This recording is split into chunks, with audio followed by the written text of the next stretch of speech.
हरे Krishna friends, finish classes bye PS के माध्यम से पीएस मिंत्रा का जो टेस्ट सीरीज चल रहा था, ये तीसरा टेस्ट सीरीज हम डिस्कस कर रहे थे। तीसरे टेस्ट सीरीज के फास्ट रिवीजन में पहला पार्ट हम कंप्लीट कर चुके थे। ये दूसरा पार्ट है जिसमें पहले में हम 67 क्वेश्चन किए थे। ये सेकेंड पार्ट में हम पूरा टेस्ट सीरीज के जितने भी क्वेश्चन बचे हैं वो हम कवर करेंगे। ठीक, तो आते हैं, हम ज़्यादा बातें ना करके हैं आज के पहले क्वेश्चन पे। राज्य मंत्री सामूहिक रूप से किसके प्रति जो उत्तरदायी होते हैं? तो राज्य मंत्री जो सामूहिक रूप से उत्तरदायी होते हैं वो विधानसभा के प्रति। किसके? विधानसभा के प्रति। ठीक, संविधान अनुच्छेद 164 का 2 कहता है कि जो राज्य मंत्री होगा, राज्य मंत्री परिषद होगा, वो राज्य की विधानसभा के प्रति सामूहिक रूप से उत्तरदायी होगी। नेक्स्ट क्वेश्चन है, राज्य की विधानसभा सत्र के संदर्भ में राज्यपाल के क्षेत्राधिकार से संबंधित निम्नलिखित कथनों पर विचार करना है कि राज्यपाल क्या क्या कर सकते हैं। पहला है आहूत करना, दूसरा ऑप्शन है स्थगन, तीसरा सत्रावसान, चौथा है विघटन। तो इसमें ऑप्शन देख लेते हैं, 1-4, 1-3, 1-3-4, 1-2-3-4। तो इसमें ऑप्शन आपका सही है, आहूत कर सकता है, सत्रावसान भी कर सकते हैं, विघटन कर सकते हैं, बट स्थगन नहीं कर सकते। क्यों? जो स्थगन का प्रावधान है वो विधानसभा किसके पास होता है? जो पीठासीन अधिकारी या विधानसभा अध्यक्ष के पास। ठीक, याद रखना। तो ये राज्यपाल के पास नहीं रहता, इसलिए ये गलत है। तो ऑप्शन आपका सी सही है।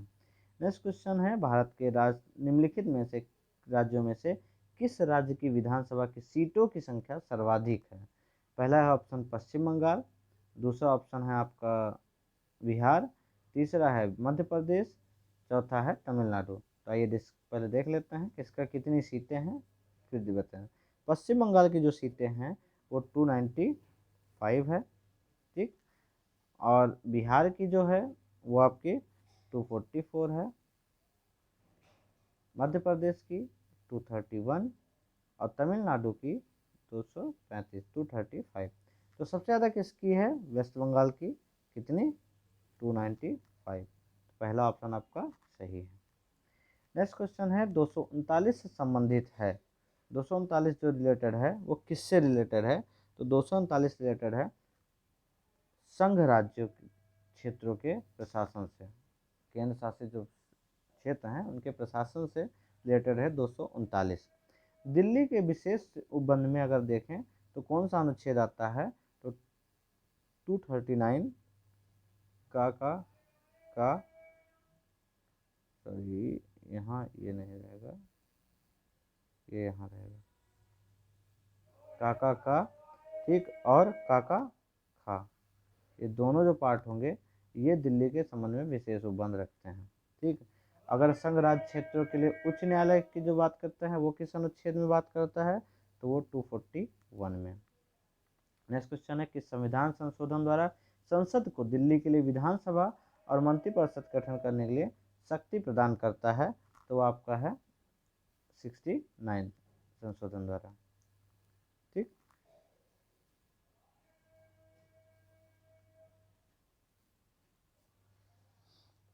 आते हैं हम नेक्स्ट क्वेश्चन पे। पंचायती राज व्यवस्था का जो मूल उद्देश्य है क्या सुनिश्चित करना है उसमें? पहला ऑप्शन है विकास में भागीदारी, दूसरा है राजनीतिक जवाबदेही, तीसरा है लोकतांत्रिक विकेंद्रीकरण, चौथा है वित्तीय संग्रहण। ठीक, तो 4 ऑप्शन है, 4 ऑप्शन में सही कौन सा है? तो आपका 1 और 3 सही है। जो विकास में जनभागीदारी का और लोकतांत्रिक विकेंद्रीकरण का काम, ये पंचायती राज व्यवस्था का मूल उद्देश्य सुनिश्चित करता है। राजनीतिक जवाबदेही, वित्तीय संग्रहण ये इसमें नहीं आता है। ठीक, ये याद रखना। नेक्स्ट क्वेश्चन है, स्थानीय शासन की निर्वाचित निकाय सन 1882 के बाद अस्तित्व में आए। उस वक्त लॉर्ड रिपन भारत के वायसराय थे। दूसरा है महात्मा गांधी के आर्थिक और राजनीतिक सत्ता के विकेंद्रीकरण के समर्थक थे। ठीक, तो इसका ऑप्शन क्या है? दोनों सत्य हैं। क्या है? दोनों सत्य हैं। नेक्स्ट क्वेश्चन है, पंचायती राज के विकास के संदर्भ में निम्नलिखित समितियों को गठन का कालानुक्रम व्यवस्थित करना है। ठीक है, इनके गठन के बारे में आपको बताना है। तो अगर हम देखें, पहला ऑप्शन है आपका अशोक मेहता समिति, दूसरा है बलवंत राय मेहता समिति, तीसरा है अमर सिंघवी समिति, चौथा है जीवीके राय समिति। तो हम देख लेते हैं सबके सन कौन कौन से हैं। अशोक मेहता समिति था जो आया है, वो कब आया है? 1977। ठीक, याद रखना सन। अशोक मेहता 1977, बलवंत राय मेहता 1957। ठीक, और जो जीवीके राय है, जीवीके राय ये आए थे 1985, अमर सिंघवी 1986। तो आंसर क्या होगा? पहला 1957, फिर उसके बाद 1977, और दूसरा 2 1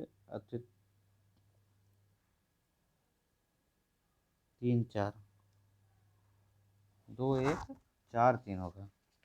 हाँ सॉरी, 2 1 4 3, ये आंसर आपका सही होगा। भारत में चुनाव प्रक्रिया के संदर्भ में निम्नलिखित कथनों पर विचार कीजिए।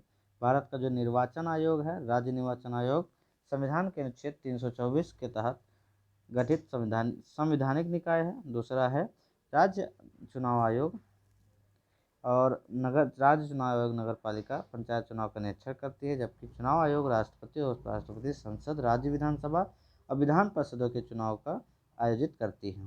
तो इसमें सही है आपका दूसरा ऑप्शन।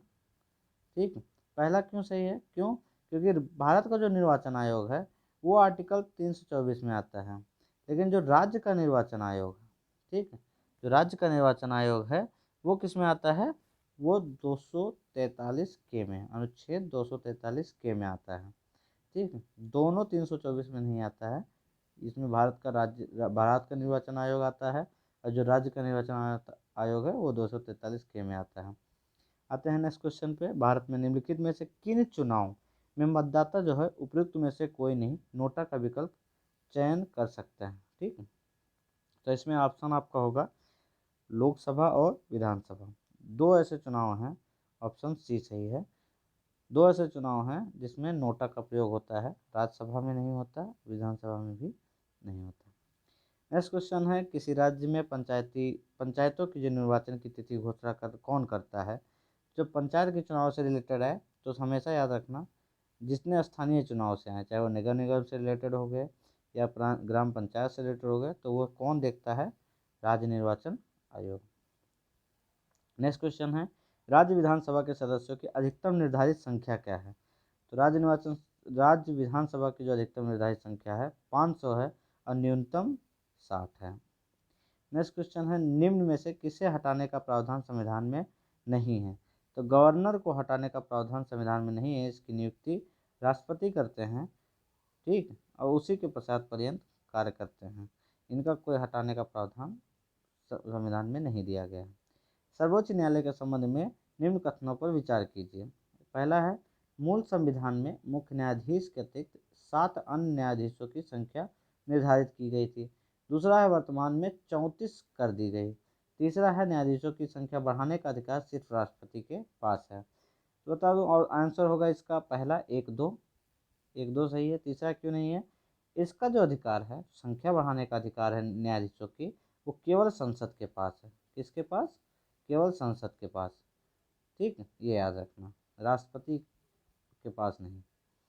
नेक्स्ट क्वेश्चन है, निम्नलिखित में से कौन सा सर्वोच्च न्यायालय के प्रारंभिक क्षेत्राधिकार में नहीं आता? तो सुप्रीम कोर्ट के प्रारंभिक क्षेत्राधिकार में कौन सा नहीं आता है? ठीक है, तो आपका आएगा, इसका ऑप्शन है आपका डी, उच्च न्यायालय के किसी निर्णय के विवाद से रिलेटेड प्रारंभिक क्षेत्राधिकार में नहीं आता। ठीक, ये ध्यान रखना। क्यों? क्योंकि जो उच्च न्यायालय के किसी निर्णय के विरुद्ध सर्वोच्च न्यायालय में सुनवाई की जा सकती है, ठीक, लेकिन यह सर्वोच्च न्यायालय का अपीलीय क्षेत्राधिकार के अंतर्गत आता है। किसमें आता है? सॉरी, प्रारंभिक क्षेत्राधिकार में नहीं, किसमें? ये अपीलीय क्षेत्राधिकार में आता है।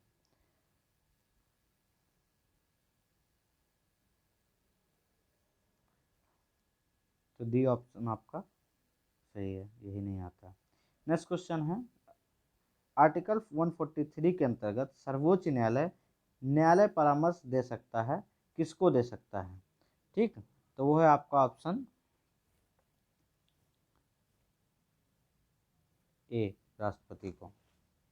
ठीक, अनुच्छेद 143 के अंतर्गत जो सर्वोच्च न्यायालय है वो परामर्श राष्ट्रपति को देता है, ये याद रखना। नेक्स्ट क्वेश्चन है भारत का सर्वोच्च न्यायालय क्या है? तो संविधान का संरक्षक है, मूल अधिकारों का रक्षक है, ये ऑप्शन है आपके। तीसरा है न्यायिक पुनरावलोकन कर सकता है, तो ये तीनों सही है आपके। जनहित याचिका दायर की जा सकती है, सार्वजनिक उद्देश्यों के प्राप्त करने के लिए जनहित याचिका दायर की जा सकती है। नेक्स्ट क्वेश्चन है अभिलेख न्यायालय के रूप में सर्वोच्च न्यायालय की निम्न शक्तियों पर विचार करना है। पहला है इसके निर्णय सार्वजनिक साक्ष्य के रूप में रखे जाते हैं। दूसरा है यह अपनी अवमानना के लिए दंडित कर सकता है। तीसरा है यह केंद्र राज्य के विधायी आदेशों की न्यायिक समीक्षा कर सकता है। ठीक, तो इसका ऑप्शन आपका कौन सा सही है? पहला और दूसरा। केंद्र राज्य के विधायी आदेशों की जो न्यायिक समीक्षा करने की बात आएगी, तो ये बता रहा एक सेकंड,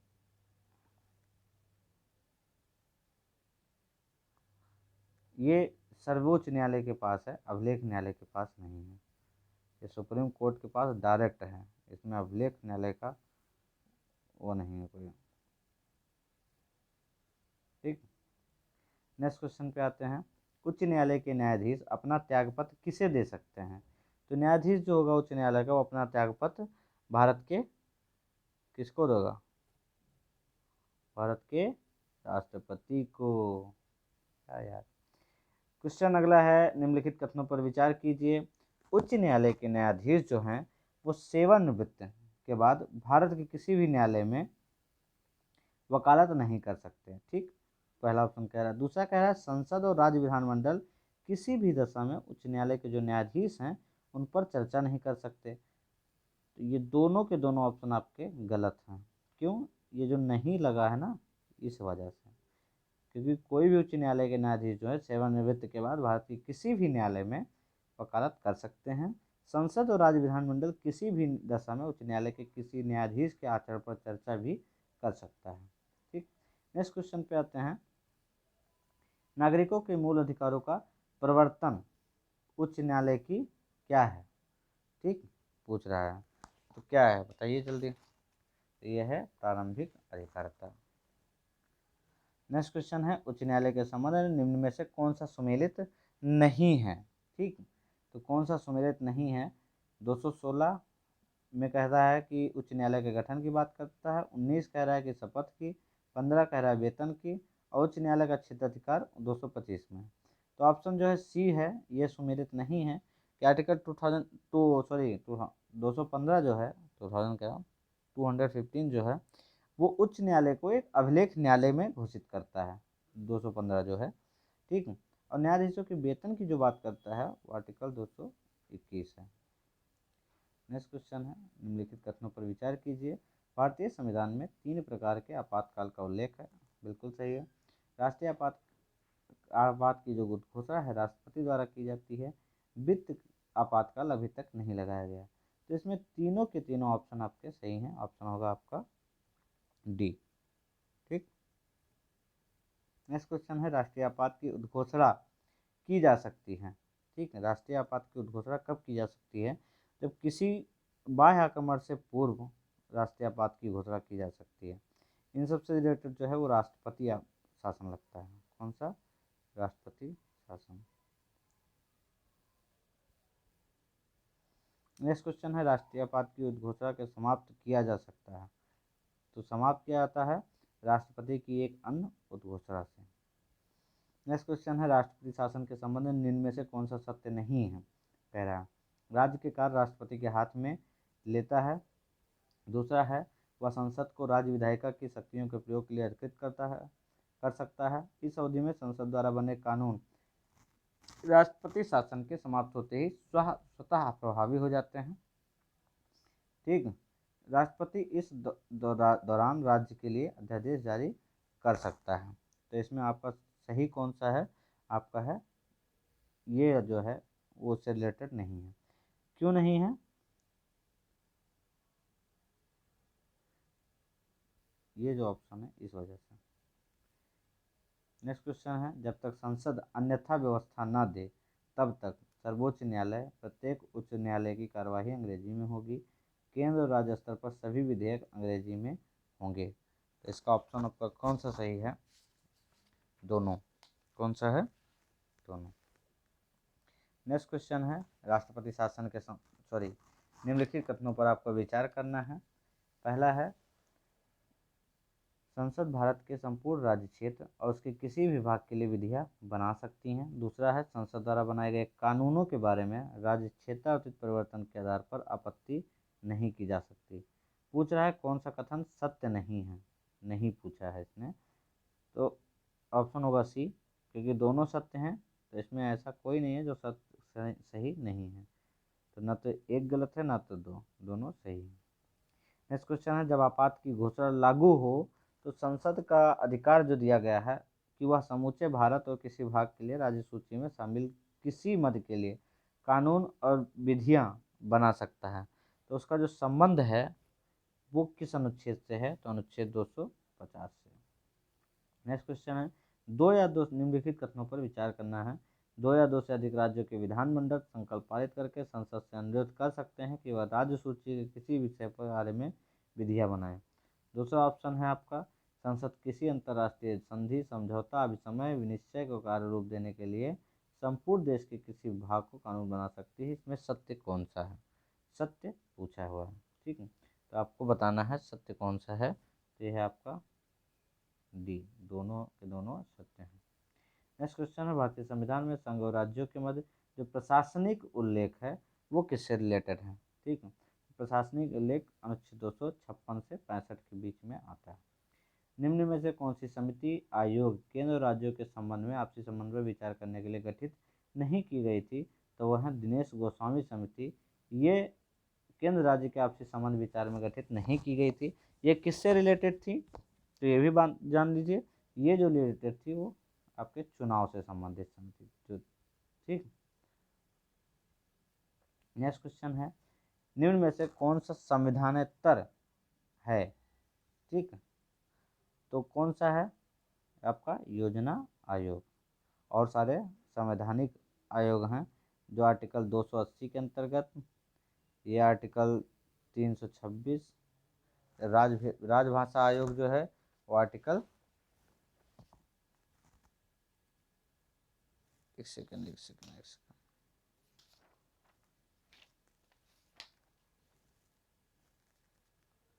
राजभाषा आयोग,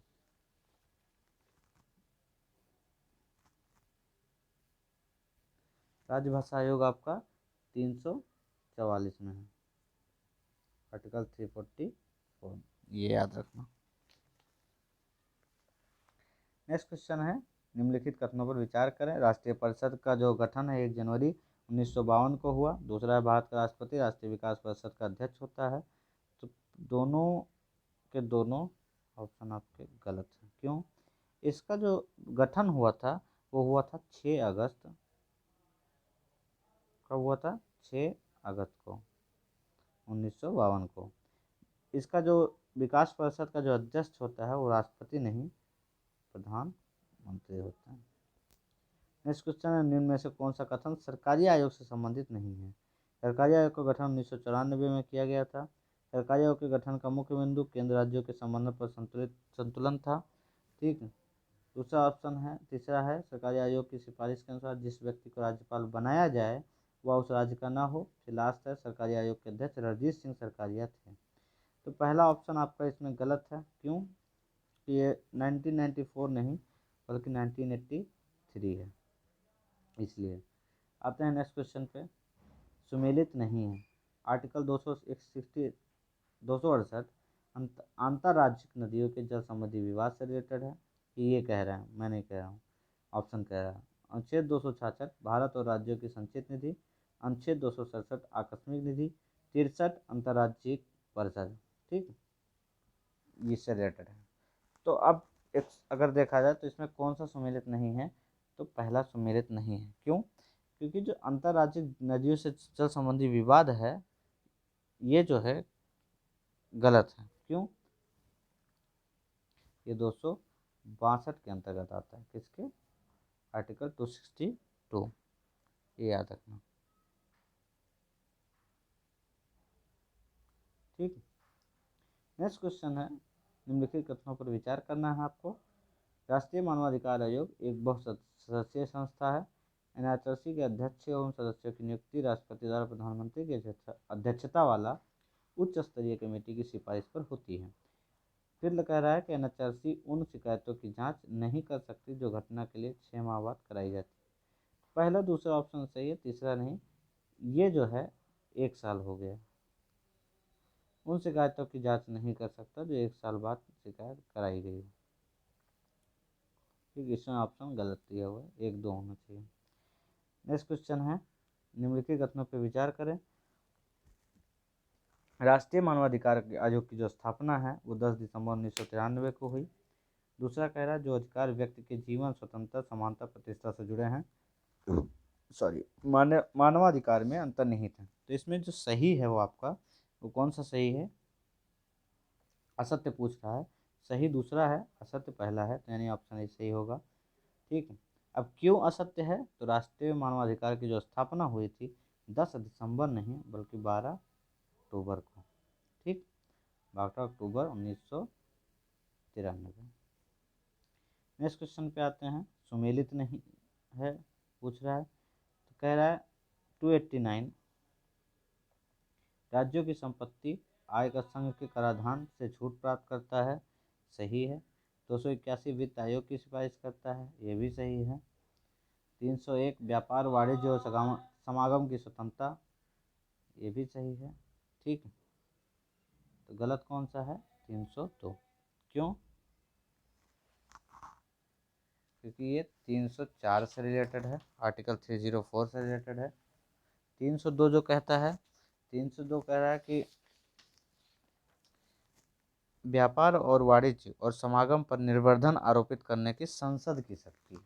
ठीक है, राज्यों के बीच की बनी संसद की शक्ति है 302 जो कह रहा है। और 304 राज्यों के बीच व्यापार, वाणिज्य, समागम का निर्वर्धन की बात करता है।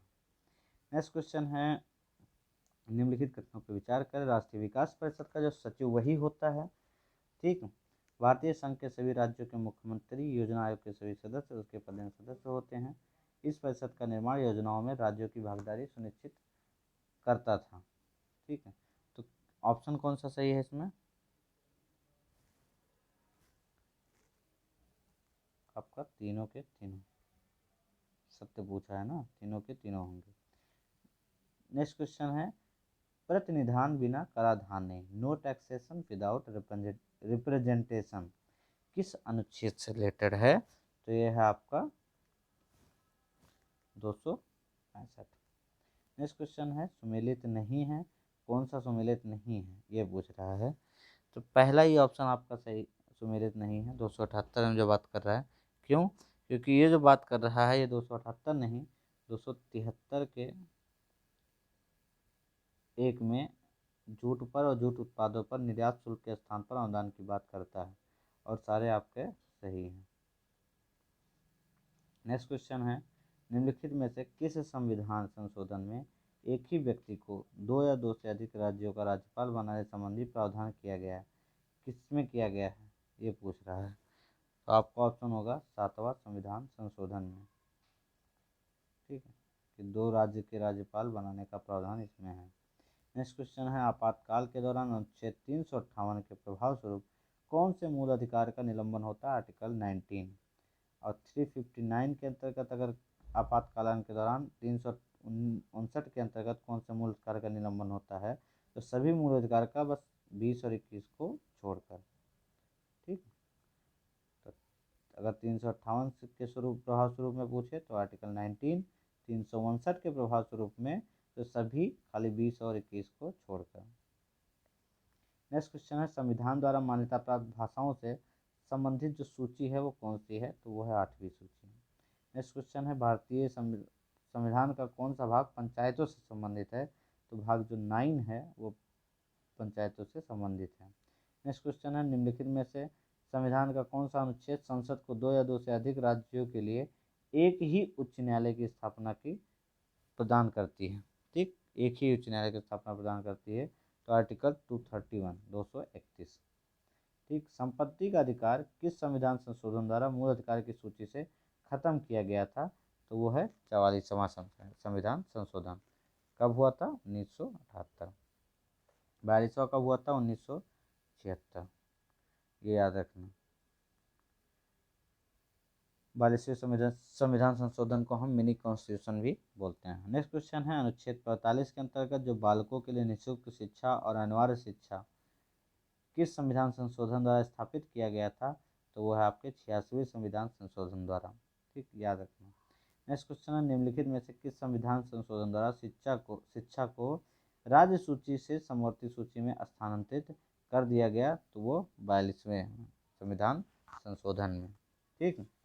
नेक्स्ट क्वेश्चन है भारतीय संविधान के किस भाग में निर्वाचन का उल्लेख मिलता है? तो आपके भाग 15 में निर्वाचन का उल्लेख मिलता है आर्टिकल 324 से 329 का। ठीक। नेक्स्ट क्वेश्चन है भारतीय संविधान के किस भाग में संविधान संशोधन का उल्लेख मिलता है? तो भाग 20 जो है उसमें संविधान संशोधन का उल्लेख मिलता है आर्टिकल 368।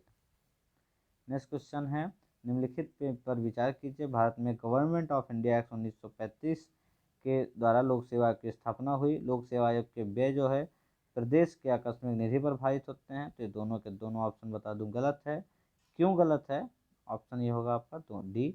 क्यों गलत है? क्योंकि ये 1919 जो गवर्नमेंट ऑफ इंडिया एक्ट 1919 था उसके अंतर्गत लोक सेवा आयोग की स्थापना की गई। ठीक। लोक सेवा आयोग के व्यय जो होंगे वो आकस्मिक निधि नहीं बल्कि संचित निधि। ठीक। नेक्स्ट क्वेश्चन आते हैं निम्नलिखित में से किस अनुच्छेद के तहत यह प्रावधान है कि लोक सेवा आयोग जो है अपने द्वारा किए गए कार्यों की रिपोर्ट प्रतिवर्ष राज्यपाल को सौंपे? तो यह है आर्टिकल 323 के अंतर्गत। नेक्स्ट क्वेश्चन है संविधान के किस अनुच्छेद में एक स्वतंत्र व संवैधानिक निकाय के रूप में लोक सेवा आयोग का गठन का प्रावधान किया गया है? तो ये किया गया है आपके 315 में। नेक्स्ट क्वेश्चन है राष्ट्रपति द्वारा निर्दिष्ट अनुसूचित जाति या अनुसूचित जनजाति सूची में निम्नलिखित में से किसे परिवर्तन का अधिकार है? ठीक है, तो किसको है परिवर्तन का अधिकार? वन एंड ओनली संसद। नेक्स्ट क्वेश्चन है निम्नलिखित कथनों पर विचार कीजिए। अनुच्छेद 338 के तहत राष्ट्रीय अनुसूचित आयोग के गठन का प्रावधान है। इस आयोग में अध्यक्ष उपाध्यक्ष सहित 3 सदस्यों की संख्या 3 होती है। ठीक है, तो इसमें पूछा है उपयुक्त कौन सा सही है? तो आपका सही कौन सा है?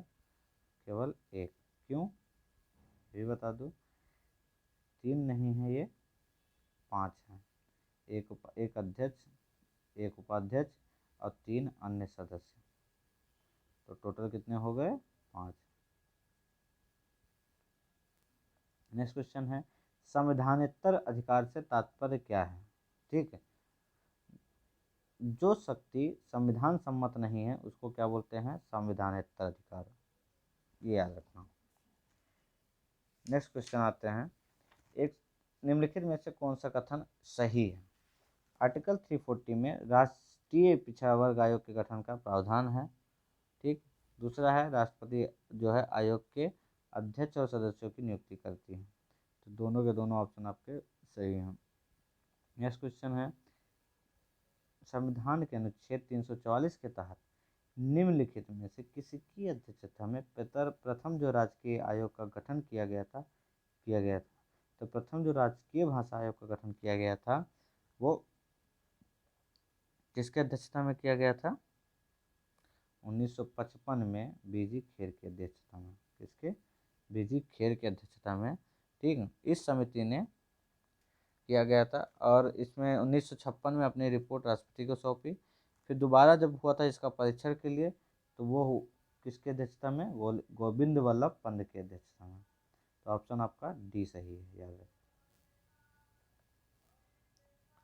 नेक्स्ट क्वेश्चन है निम्नलिखित कथनों पर विचार कीजिए। केंद्रीय सूचना आयोग, सीबीआई, प्रवर्तन निदेशालय, इनमें से कौन सा संवैधानिक संस्था नहीं है? पूछ रहा है। ठीक, तो कौन सा संवैधानिक संस्था नहीं है? 2 और 3, सीबीआई जो है ये संवैधानिक संस्था नहीं है, और प्रवर्तन निदेशालय ये भी संवैधानिक संस्था नहीं है।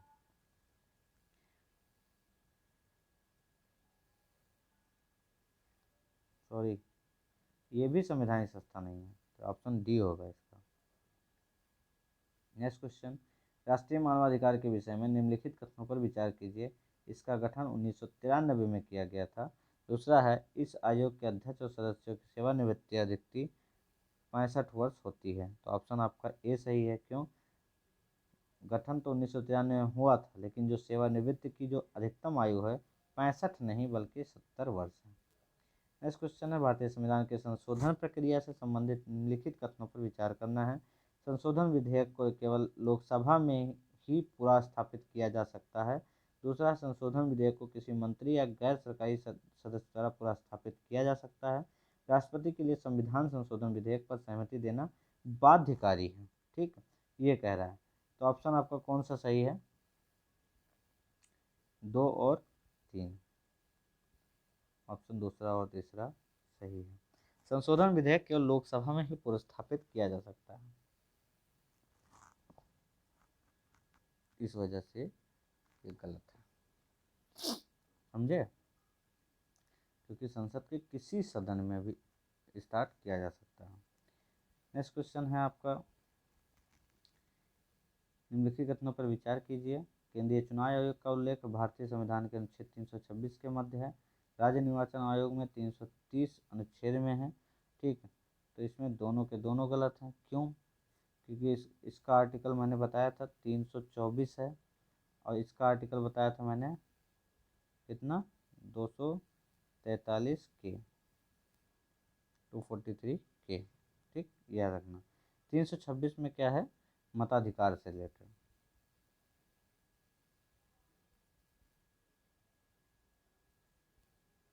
नेक्स्ट क्वेश्चन है, निम्नलिखित में से किस समिति ने सिफारिश की थी कि मतदान के लिए इलेक्ट्रॉनिक वोटिंग मशीन की व्यवस्था की जाए?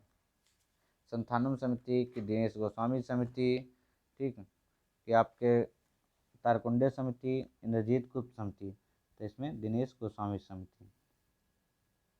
नेक्स्ट क्वेश्चन है, निम्नलिखित कथनों पर विचार करें। निर्वाचन आयोग एक संवैधानिक निकाय है, नीति आयोग एक गैर संवैधानिक निकाय है। ठीक, तो आपका ऑप्शन कौन सा सही है? दोनों के दोनों सही हैं।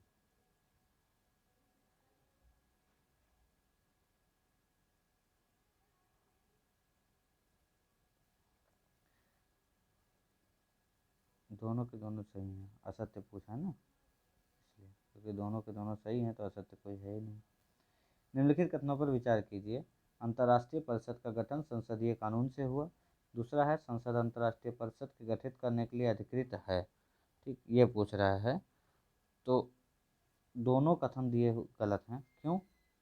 तो अंतर्राष्ट्रीय परिषद का गठन है वह संविधान के प्रावधान के अंतर्गत अनुच्छेद 263, किसके अंतर्गत है? अनुच्छेद 263 के तहत हुआ। संसद नहीं, राष्ट्रपति जो है अंतर्राष्ट्रीय परिषद गठित करने के लिए अधिकृत है। कौन है? राष्ट्रपति। नेक्स्ट क्वेश्चन है, निम्नलिखित कथनों पर विचार करना है। भारत में सर्वप्रथम संविधान संशोधन 1951 में किया गया। दूसरा है, यह संशोधन संविधान के मूल ढांचे से संबंधित था, ये पूछ रहा है। तो पहला आपका है।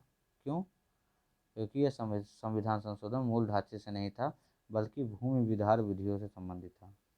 भूमि सुधार जो विधियाँ थी उनसे संबंधित था। ठीक, ये मूल ढांचे से नहीं था, इसलिए ये गलत है। नेक्स्ट क्वेश्चन है, निम्नलिखित कथनों में से सत्य नहीं है, पूछ रहा है सत्य कौन सा नहीं है। ठीक, तो राज्य विधानमंडल को संसद के समान संशोधन की शक्ति प्राप्त है, ये जो है नहीं है आपका।